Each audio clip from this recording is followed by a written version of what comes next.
The elevator was broken that morning, so I took the stairs. That's the only reason any of this happened. I remember the exact sound my heels made on that stairwell. The same stairwell I'd climbed 1,000 times in 38 years. Hollow, quick, the kind of sound that belongs to someone who still has somewhere to be. I was 63 years old and I still moved like I had somewhere to be. It was a Tuesday in October. 3 days before the gala. 3 days before we hung the banner that said Whitmore and Daughters. 38 years of excellence in the lobby of the building I had mortgaged my house to buy back in 1988. 3 days before the caterers, the flowers, the speeches, the people who'd say, "You built something real and mean it." I was thinking about the centerpieces, cream and gold or cream and burgundy. My daughter-in-law thought burgundy. I was leaning cream. That's where my head was. I was on the 3rd floor landing when I heard voices below me.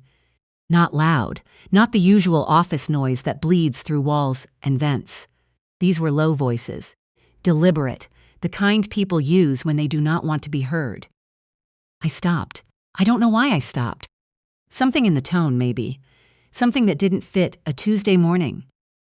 I leaned against the wall and I held my breath. The voice I recognized first was my operations director. He'd been with me 14 years. I hired him out of a struggling logistics firm when my daughter was still in middle school. I had trusted him with the company's shipping contracts, our vendor relationships, our quarterly forecasts. I had trusted him with things I hadn't even told my own son. The second voice I didn't recognize at first. It took me a moment, a long, cold moment, and then I placed it.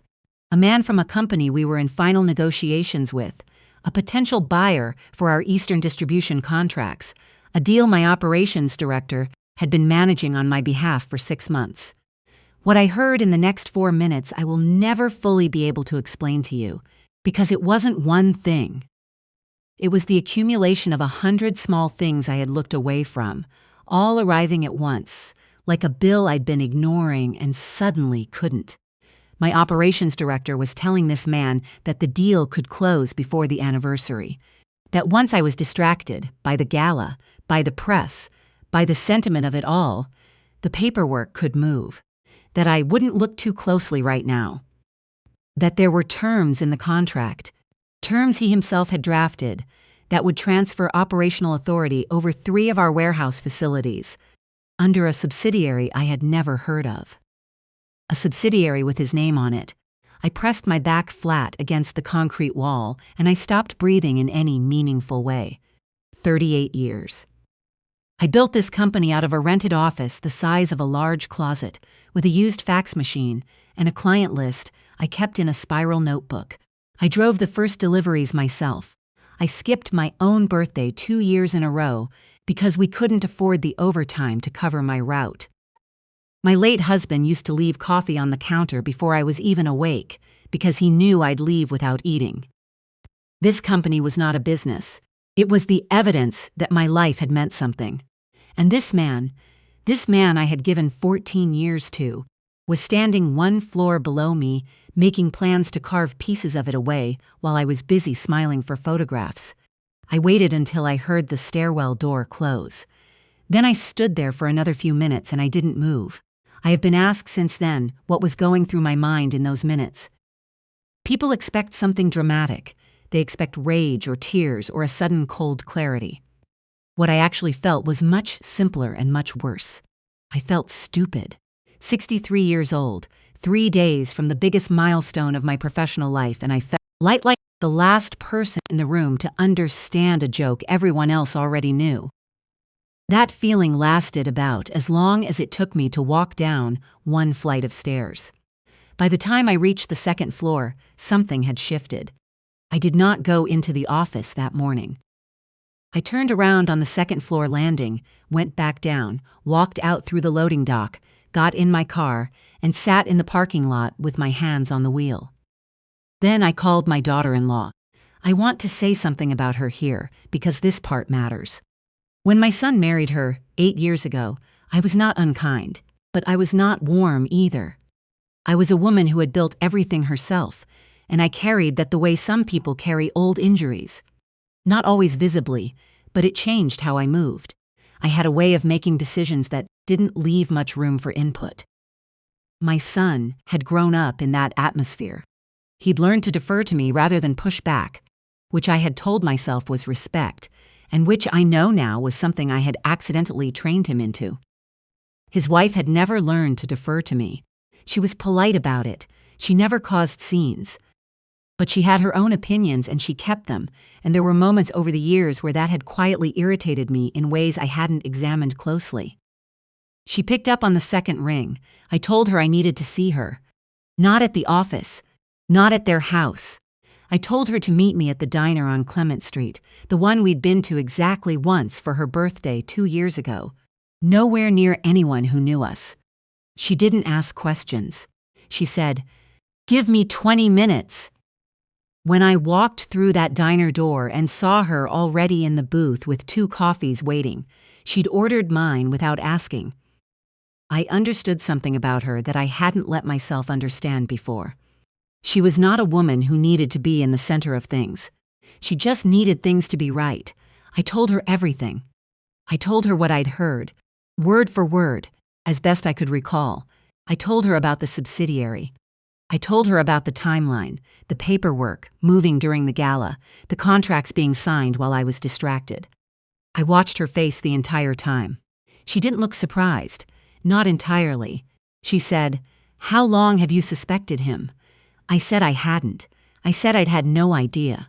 She was quiet for a moment. Then she said, "I've been watching his behavior around the Eastern contract for about 3 months. I didn't say anything because I thought I was misreading it. He kept redirecting questions. I asked my husband about the terms. Small things, but they added up." I looked at her across that table and I thought, "I have spent 8 years underestimating you." She said, "What do you want to do?" I said I wanted evidence, real evidence. Not a conversation heard in a stairwell that could be explained away, denied, reframed. I needed documents, records, something that would stand up. She said, "Then we have about 72 hours. She was the one who thought of going to my accountant first, not the firm we used for annual audits, but the woman I worked with in the early years who'd done my books out of her house when I couldn't afford office rates. She'd retired, but she still answered my calls. She was sharp in a way that didn't require credentials to demonstrate. My daughter-in-law called her while I was still sitting in that booth. Explained enough without explaining everything. The accountant said to send her what we had, and she'd tell us what she was looking at.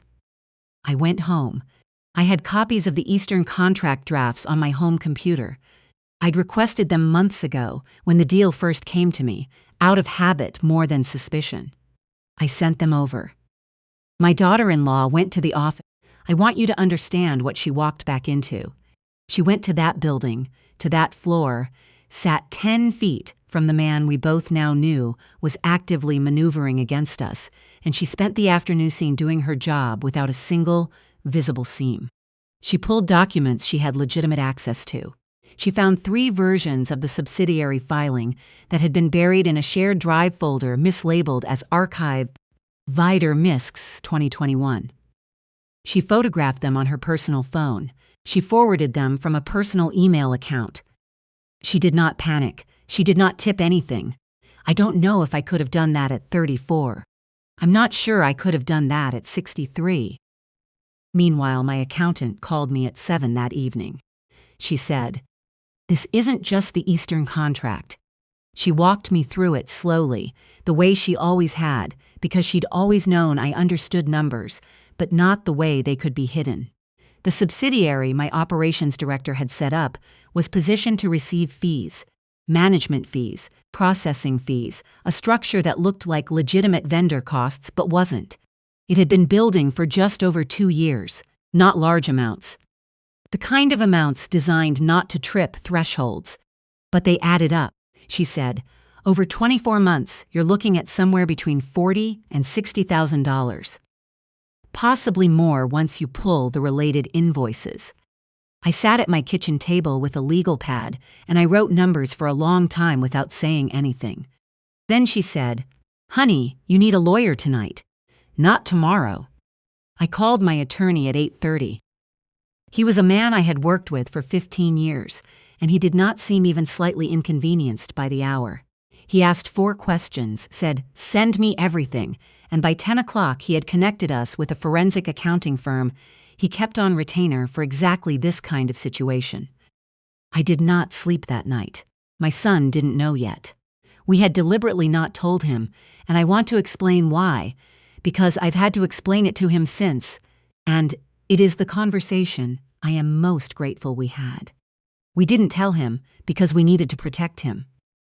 If he knew and walked into that office the next morning, he would have shown it. He is not made for concealment. He is honest in a way that is one of the best things about him, and would have been catastrophic in those 48 hours.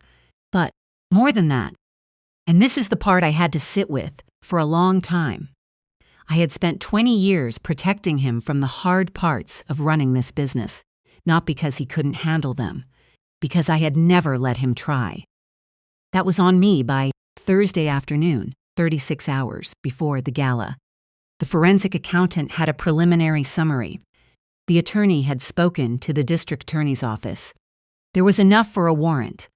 My operations director was taken into custody on Thursday evening. Not at the office, at his home. Quietly. The way these things are supposed to happen when someone has enough evidence to make noise unnecessary. I was sitting in my attorney's office when the call came through confirming it. My daughter-in-law was next to me. She had been there for 6 hours. When we walked out of that building, it was dark and the street was quiet, and she put her arm through mine the way you do with someone you've known a long time. I didn't say anything for a block and a half. Then I said, "I owe you an apology." She said, "You don't." I said, "I do. I've had one for a while. I just didn't know where to put it." She laughed a little, which was the exact right thing. We had the gala on Saturday. I stood in that lobby under the cream and gold centerpieces. We went with cream and gold. She let me have it. And I looked out at 38 years of employees and clients, and people who had believed in something. I started with a spiral notebook and a used fax machine. Nobody in that room knew what had happened 4 days earlier. My attorney had advised discretion until the case moved forward, which was the right call, and also the most difficult thing I have ever done at a party. I stood there and smiled and gave a speech about legacy and continuity and what it means to build something that lasts. About a third of the way through that speech, I looked at my son. He knew by then. We had told him the night before. He had sat at our kitchen table and listened to all of it without speaking, and when I finished, he was quiet for a long moment. Then he said, "Why didn't you trust me with this?" I said, "I trusted you with everything except the hard parts." "That wasn't fair," he said. "I want the hard parts." I said, "I know. I'm sorry it took me this long." He is running the Eastern operations now. He started 2 months after the gala. He makes decisions I don't always agree with, and sometimes he is right, and sometimes he comes to me and we talk it through.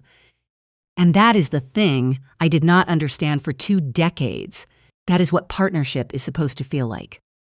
My operations director is facing charges on 3 counts. The case is ongoing, and I will not say more than that, except that the evidence is not the kind that goes away. The company turned 38 that Saturday. It will turn 40 in 2 years, and I intend to be there. Some of the people at that gala told me afterward that my speech was the best I'd ever given.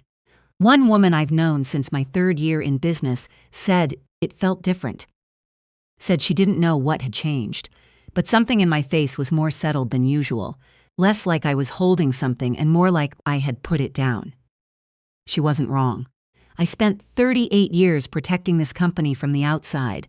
I never thought clearly enough about who was already inside. That is the thing I carry with me now, not as regret, which would be a waste of whatever years I have left, but as a kind of clarity I didn't have before. The people who show up quietly, who do their job without needing you to watch, who tell you hard things gently and then go back to work. Those are the people worth knowing. I had one of them sitting across from me at a diner table, and I had taken 8 years to see her. If you had asked me 3 days before that gala what I was most afraid of, I would have told you something about the flowers or the speech, or whether the sound system would cooperate. I would not have said, the man I trusted most. I should have been paying better attention. But then again, I was on the stairs that morning because the elevator was broken. Sometimes the thing that nearly destroys you and the thing that saves you arrive on the same Tuesday, and the only difference is which door you come through.